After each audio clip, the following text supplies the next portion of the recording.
Hello అండి, welcome back to my channel Mallika Shekhar blogs. అందరూ ఎలా ఉన్నారు ఫ్రెండ్స్? మేమైతే చాలా హ్యాపీగా ఉన్నాం. ఇక్కడ చూడండి, మా వాడు ఏకంగా వాళ్ళ నాన్న మీదికి ఎక్కేసి చింతకాయలు తెంపుతున్నాడు. ఓకే అండి, కానీ ఏంటి చింతకాయలు, చింత చెట్టు అన్నీ చూపిస్తున్నారనుకుంటున్నారా? అదేనండి, చింతొక్కు పెడతాం కదా, అందుకోసం.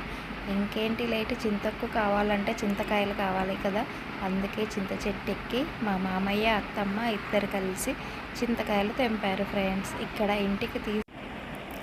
ఇంటికి తీసుకొని వచ్చేసాం. ఇక్కడ చింతకాయలకున్న పైన పీసు అంతా ఉంటుంది కదండి, అదంతా నీట్గా తీసి శుభ్రం చేస్తున్నాము. ఇంకా ఏంటి లేట్ ఫ్రెండ్స్, ఇంకా మన ఛానల్ ఫస్ట్ టైం చూస్తున్నట్లయితే సబ్స్క్రైబ్ చేసుకొని సపోర్ట్ చేయండి ఫ్రెండ్స్. మీ సపోర్ట్ ఎప్పుడు ఇలానే ఉండాలని కోరుకుంటున్నా. ఇంకా ఇక్కడ మనం చింతకాయలు నీళ్ళల్లో వేసుకొని శుభ్రంగా నీట్గా కడుక్కోవాలండి.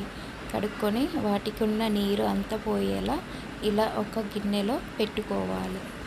అందులోకి కావలసింది ఉప్పు, చింతకాయలు.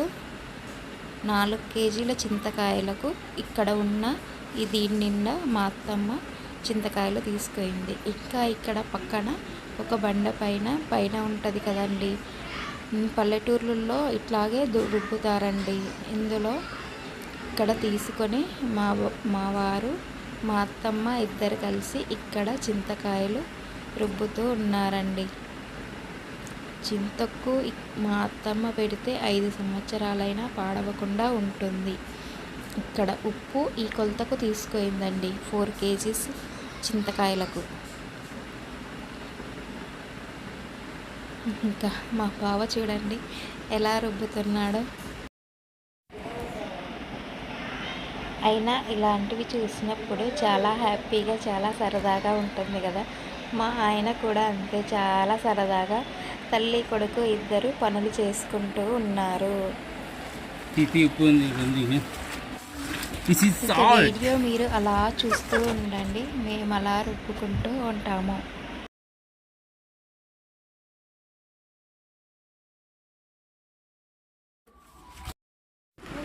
ఇక్కడ చూసారా, ఉప్పు వేసేటప్పుడు నేను వీడియో తీయట్లేదనేసి ఇక్కడ మా బావనే సాల్ట్ అనేసి చెప్తూ ఉన్నాడు.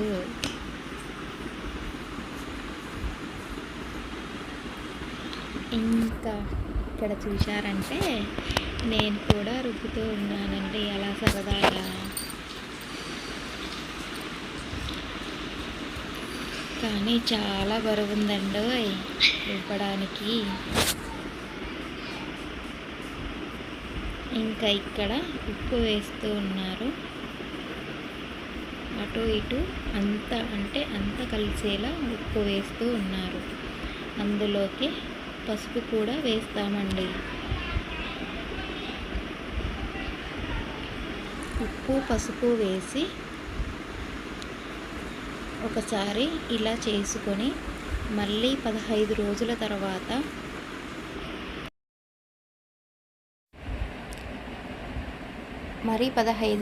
తర్వాత మెంతాలు ఉంటాయి కదండి, అవి మిక్సీ పట్టుకొని పొడి చేసి మరి ఇందులో వేసి మరి ఒకసారి ఇలా రుబ్బుకోవాలంట. అలా అయితే చాలా రోజులుగా చింతొక్కు చాలా బాగా ఉంటుందంట ఫ్రెండ్స్. ఇక చూడు, ఇంకా ఇక్కడైతే మా పిల్లలు కూడా మేం చేస్తాం అనేసి ఇక్కడ కూడా వచ్చారండి.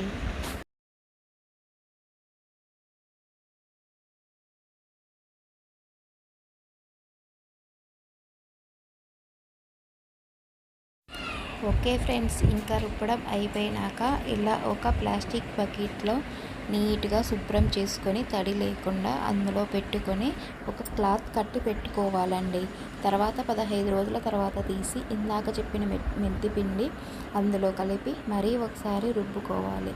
అప్పుడు అయితే ఇంకా ఒక 4-5 సంవత్సరాలైనా పాడవకుండా ఉంటుంది. మనకు కావాల్సినప్పుడు తీసుకొని చింతొక్కు చట్నీ చేసుకుంటే చింతొక్కు చాలా రుచిగా ఉంటుంది. Okay friends, okay bye friends, మరొక వీడియోతో మరీ కలుసుకుందాం.